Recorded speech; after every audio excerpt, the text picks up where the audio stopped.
Hi everybody and welcome back to another video with me, Tom Dollimore. I started the season as the #1 ranked manager on the FPL Research and FPL Form rankings. Let's jump in and have a look at how I did in Game Week 5.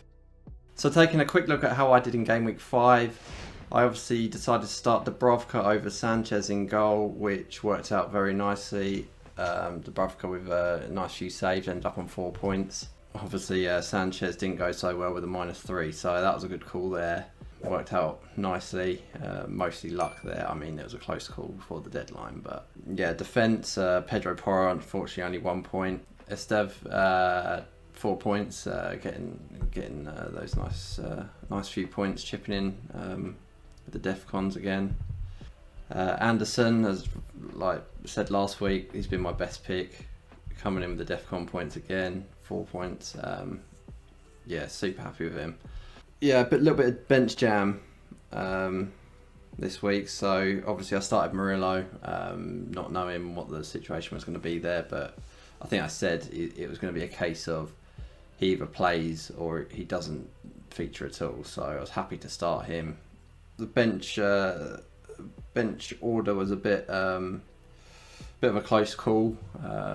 So I had Reinders first bench, got him off the bench for 9 points. I could very easily have put Romero first bench, and that would have only been 2 points. So yeah, nice call there, nice bit of luck as well. Unfortunately, that's not the case with these Liverpool mids. That's not gone very well at all. So yeah, obviously this was kind of the final straw this week. So they haven't been delivering, and now one of them doesn't start, and the other one comes off and is replaced by Wirtz. So yeah, sharing the minutes isn't ideal. 2 points between them. It's a bit of a disaster. That's not gone well at all. Bruno Fernandes 10 points. I keep saying he's an absolute dream of a player to have in FPL. The amount of ways he can score points. So obviously this week he's come in with a goal and some bonus points. But I said it way back in the early weeks, you know, he can score goals, he can get assists, he can get Defcon points. Yeah, he seems expensive, but I think there's a bit of a stigma around Man United in terms of if you look outside of the data, he's playing as a defensive midfielder in a team that hasn't been great for 9 million. It just goes to show what an unbelievable player he actually is, certainly in terms of doing the right things to score points in FPL as a game. So Salah, obviously we've got a few points there, captain again, but it's not amazing, but can't complain really. Gyökeres blank, it's not ideal, but I don't think he had a great game, but we'll stick with him. I think we will stick with him. Mateta, yeah, obviously a few points from him, that's always nice. He hadn't been great, so it's nice to get a few more points from him. So yeah, overall 52 points, which wasn't bad for the week. Nothing amazing, but it was, you know, fairly solid, and that's what the last couple of weeks been like. Nothing too amazing, but little green arrows. It's kind of how it tends to go. My seasons tend to go very small green arrows consistently. You might have a few small red arrows, but I tend to stay very consistent with the average, and then you just have those few weeks where you just have amazing weeks, and very rarely have very bad weeks. So yeah, it's about the consistency and then having some great weeks that just shoot you up the ranks. That tends to be how it goes. Kind of a bit happier each week with these slow climbs. It's not been the best start. I'm fairly happy. So moving on to my plans for Game Week 6. So the Wildcard is active. I'll quickly go over why I decided to activate it when I did. So I activated it on the Saturday after the deadline. I didn't do it straight away. I kind of waited to see what info we get throughout that day. I'd always been planning.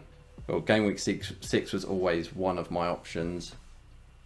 I said in the last videos that over time we gradually narrowed that down to pretty much looking like we wanted to go for Game Week 6, and then obviously we heard about we had the issue with Cole Palmer, which a big part of the wild card was going to be getting Palmer back in, because he's now back from injury, and obviously he's gone off re-injured, and on the Saturday there wasn't too much information on what that was. We didn't know if it was a proper re-injury or if it was just going to keep rumbling on with and it needs looking after. We didn't really have too much on that, but ultimately what I did is I went away with the information we had, and I ran it through the data.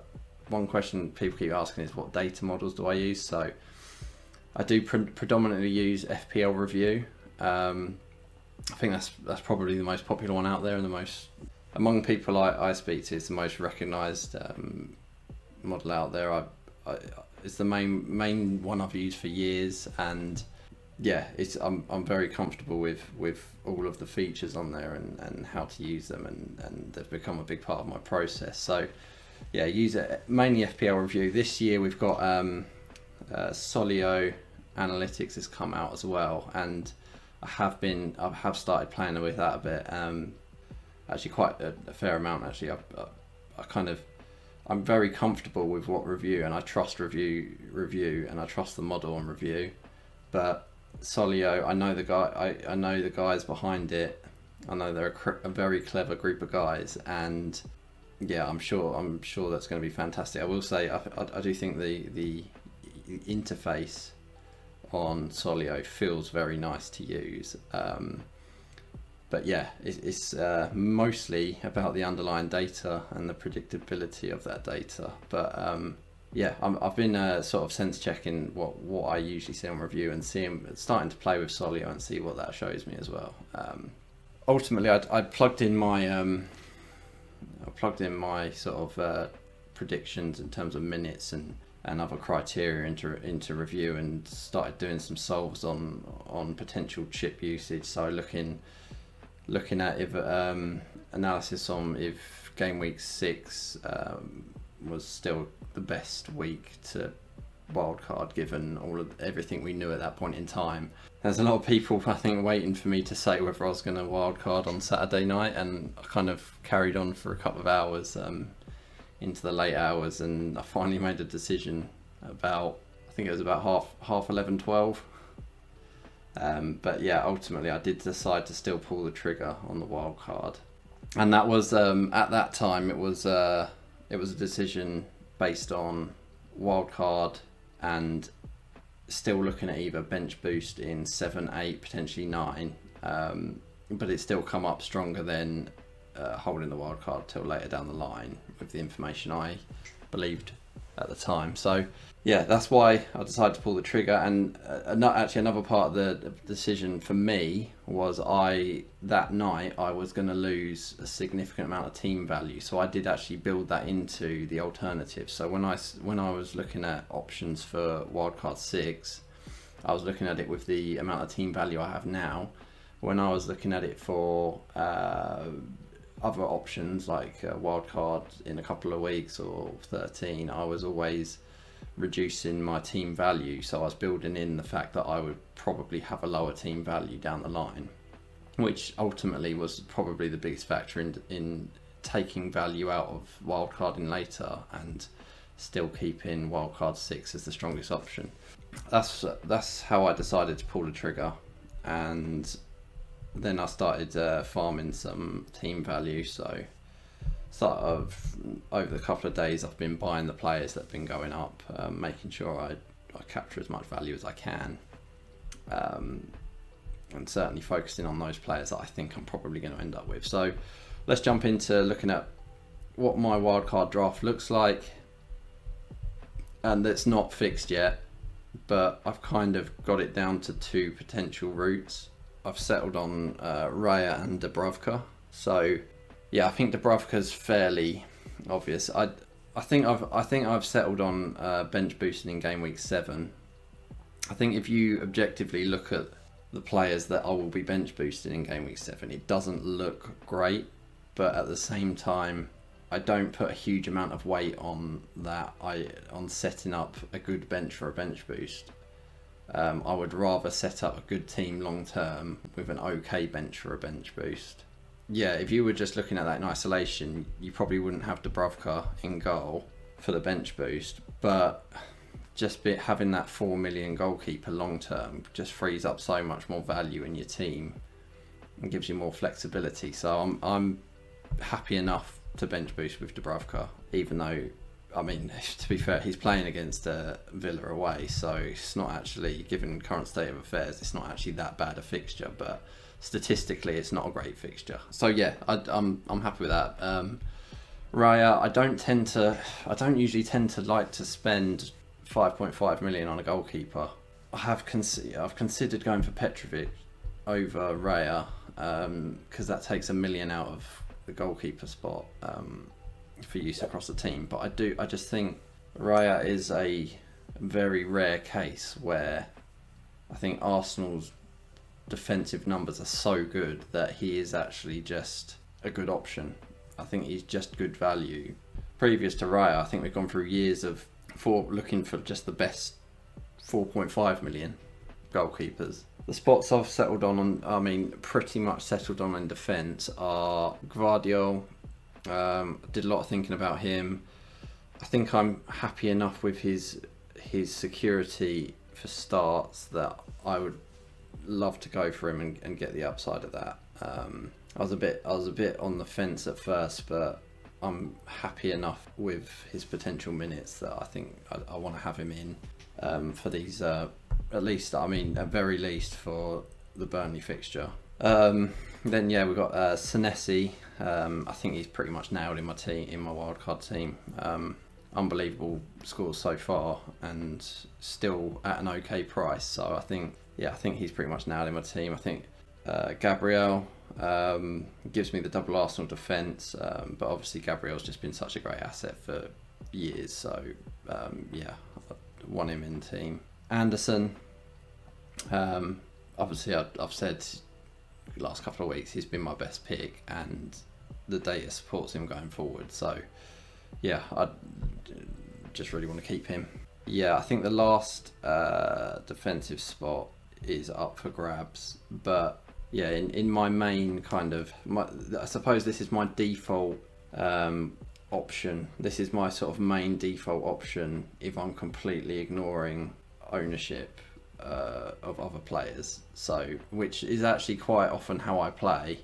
I don't tend to say I'm really worried about not owning this player because so many people own him. I tend to just completely, I think that's part of what's made me good over the years is I have the ability to just completely remove emotion from any result of that. So yeah, so this draft is sort of my draft with that mentality. So yeah, I've got Tarkowski in there as the last defensive spot, but I'll go through my alternative in a minute and he's not in it, but I really want him.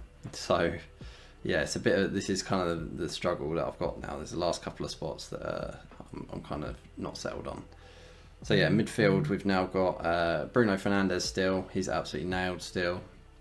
Reinders, absolutely nailed. He's been in every wildcard draft, so it's Bruno Fernandes. So, in DA, yeah, I think just the fixtures and fact that we believe he's on penalties and Everton have been good. I think he's going to be in there. And then we've got Stack.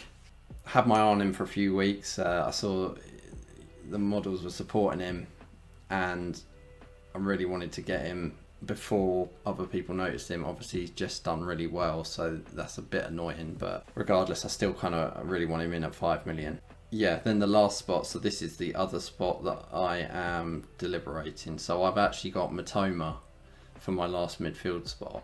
You're probably all thinking, where's Semenyo? That is the question. So yeah, for this last midfield spot, I've got Matoma in my main, completely ignoring what everyone else is doing draft. Then the forwards, I've got Haaland. I think that goes without explaining, as long as he's not injured, obviously. I think we've seen him in some training pictures now, so hopefully all good there. So Haaland, and he'll be my captain anyway this swings, as long as he's not injured. I've got João Pedro in there. I think with the latest information on Palmer, I think he's got a good chance of being on penalties and a good chance of good minutes with the current state of the injury situation at Chelsea. So I hadn't been supporting him or looking at him at all until this combination of injuries and Palmer being out up in his penalty likelihood. Then he's in the wildcard draft now. So yeah, and then last spot I'm sticking with Gyökeres. I think everyone believes, or we've got indication that he's on penalties, and that I've kind of played with his minutes, kind of trying to be as risk adverse as I can. So I've reduced his minutes, and he's still coming out in any souls I run in the models. So yeah, we're sticking with Gyökeres, and he actually becomes kind of the main route back to Palmer down the line. So yeah, selling him is probably going to happen whenever it is that we're comfortable that Palmer is going to get a good run of minutes again. He sort of becomes the main way of funding that. So yeah, and if you look at the way that the predicted injury timelines are going, Palmer coming back kind of coincides with Havertz coming back as well. So hopefully if that lines up nicely, then we can make that switch. But yeah, going back to the last spot on the wild card and what my other draft would look like. So it is essentially switching Mitoma for Semenyo and switching Tarkowski out for Aldret, from Aldret from Sunderland. I've gone with Aldret as the Sunderland option at 4 million. Doing my bit of research, he feels like the most nailed. So kind of just trying to play it safe as I can, because we only really want him the Wolves fixture in game week 8. So you don't want to, I don't really want to take too much risk with ending up with a 4 million defender that doesn't start, and then you have to figure out how to replace him, and you don't really want to place him because it's such a small amount of value. Don't really want to end up in that situation. I'm trying to play it a bit safe. So hopefully I'm not completely wrong there, but yeah. So ultimately, it's down to, do I want Semenyo to reduce the risk over Mitoma? I know a lot of people, not many people have mentioned any of the Brighton mids, but I do think Brighton are going under the radar. Yeah, I really like the idea of Mitoma, and you obviously get Tarkowski. I can't figure out a way of getting Tarkowski in and Semenyo and all the other players I want. So this is where it's come down to, and I suppose it's a choice of, do I do what I normally do and just go with what the data suggests? So in terms of flexibility and being robust, in terms of, I've looked at options of, if Palmer doesn't come back at all for months, just factoring in never buying Palmer again, and if Palmer comes back at different times, and the Mitoma and Tarkowski option holds up better in those scenarios. But then on the flip side, it's very close, and Semenyo is going to be owned by a lot of people. I'm really struggling with this one, because Semenyo, I have this feeling as well that it could be one of these traps where you feel like you should go for him to cover yourself, but then he ends up having a bad run, and you've bought in at a high price when loads of people own him. People start selling him, and then you lose even more money by losing the value on him. So yeah, I kind of feel like there's a potential trap there as well. And yeah, I just, my general gut feeling is I'm not that scared, or I don't feel any major fear of not owning him. My gut almost is slightly more excited about the potential of Mitoma going against the herd. And I get Tarkowski. Oh yeah. This is it's gonna go on. It's gonna go on. And to be honest, with any news we get on with the press conferences, one slight change to a bit of information and could change someone's minutes, which throws someone completely out and reshuffles the whole picture. So, but at the moment, where things stand, that's what I'm looking at. For some reason, I feel like there's a part of my game has always been missing where I trust data too much early in the season, and the data's not as predictive. So because there's so much movement in players and team strength, and you got promoted teams, the data is always less predictive at the start of the season. And as you collect data about how the teams are now set up and how they are and the team strength within the current season, the data starts to become more accurate, and that's always shown in terms of I've had really good starts to the season. I've had really bad starts to the season, and over time I've gradually got better and better and better and just climbed the ranks and then have really good finishes. That tends to be how it goes, and I'm just, it's difficult because I'm wondering if there's something in it where maybe I should focus a bit more on ownership to make sure I'm staying in line with the crowd at the start, and then down the line as the data gets more accurate, I start shifting towards trusting the data more and going against the herd where the data supports it. So it's difficult when you've reached the sort of number one spot in the rankings and you don't want to change what you've done. You always want to improve, but you don't want to change what you've done that's got you there because you're not sure if it's going to make you better or worse. But I'm kind of feeling like I want to try the Semenyo option to see what happens in terms of, it's still quite early in the season and it's a close call data wise. I would be keeping myself closer to the herd, suggesting that the data might not be as predictive as it could be later in the season. So yeah, that's what's kind of going on in my head with this one. That's all from me for this video. I hope you have a great game week, and I'll catch you in the next one.